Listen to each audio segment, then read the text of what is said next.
महाराष्ट्रातील प्रत्येक अपडेट जाणून घेण्यासाठी आजच मेट्रो रायगडच्या सोशल मीडिया प्लॅटफॉर्मला लाईक, फॉलो आणि सबस्क्राइब करा। कृषीवल हा नेहमीच शेका पक्षाचा मुखपत्र आहे आणि कृषीवल हा नेहमीच आमच्या शिवसेना पक्षाच्या विरोधात बातम्या देत असतो। परंतु ती बातमी देत असताना त्यांचे जे कोण कृषीवलचे संपादक आहेत ते मला तर झोपेत बातम्या लिहित असतात। कारण राष्ट्रवादीत राजकीय राष्ट्रवादीत जाणार आणि प्रश्नचिन्ह दिलाय। राजकीय राष्ट्रवादीत जाण्याचा प्रश्नच येत नाही की आमचे नेते आदरणीय महेंद्र शेठ दळवी असू द्या किंवा दिलीप शेठ भोईर असू द्या आणि मी स्वतः जिल्हा प्रमुख आहे, महत्वाचा पद जिल्ह्याचं जिल्हा प्रमुख पद हे माझ्याकडे आहे, तर राष्ट्रवादीत जाण्याचा प्रश्नच येत नाही। फक्त कुठेतरी संभ्रम निर्माण करण्याचा, कार्यकर्त्यांमध्ये किंवा जनतेमध्ये संभ्रम निर्माण करण्याचा प्रयत्न शेका पक्षाचा मुखपत्र असलेल्या कृषीवल मधून केला जात आहे। कधी ती बातमी कृषीवल वाचल्यानंतर पूर्णपणे कोणी ती बातमी वाचत नाही, कुठलीच बातमी, कारण खोट्याच बातम्या त्या कृषीवलला दिल्या जातात।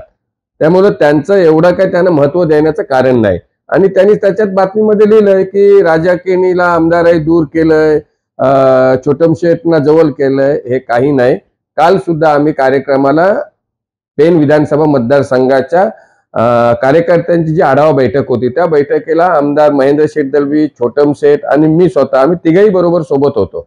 त्यामुळे आमच्या मध्ये कुठलाही वाद किंवा किंतु असा कुठल्या प्रकारचा नाही, हे फक्त संभ्रम निर्माण करण्याचा कृषीवल प्रयत्न करत आहे। मी कुर्डू जिल्हा परिषद आंबेपूर आताचा मतदारसंघाच्या जी सीट डिक्लेअर केली ती सीट आमदार महेंद्र शेठ दळवी यांनी अगोदरच सीट डिक्लेअर केलेली आहे की आरक्षण पडायच्या अगोदरच की बाबा इथे जर जेंट्स पडला तर राजा आणि लेडीज पडली तर राजाकिणीची मिसेस, असे आमदार महेंद्र शेठ दळवी यांनी सीट माझी डिक्लेअर केलेली आहे।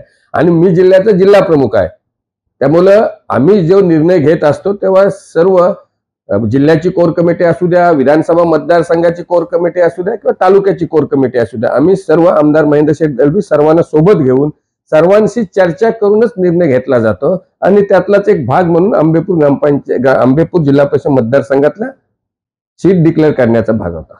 मतदारांना आव्हान करण्याचा प्रश्न की आम्ही आता प्रत्येक माझ्या आंबेपूर जिल्हा परिषद मतदारसंघातल्या प्रत्येक 9 ग्रामपंचायती आहेत, 165 गावं आहेत, 40 केंद्र आहेत, त्या प्रत्येक केंद्रावर प्रत्येक गावामध्ये आमचे शिवसेनेचे कार्यकर्ते स्वतः प्रामाणिकपणे काम करत आहेत आणि संघटना वाढवण्यासाठी प्रयत्न करत आहेत। आणि हे असंच निवडणुका होईपर्यंत, मग त्या जिल्हा परिषदेच्या असू द्या, पंचायत समितीच्या असू द्या किंवा येणाऱ्या ग्रामपंचायतीच्या निवडणुका असू द्या, या विभागातील सर्व शिवसेनेचे कार्यकर्ते सक्षमपणे पक्षवाढीसाठी काम करत आहेत।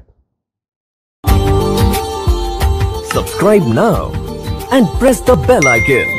Never miss an update.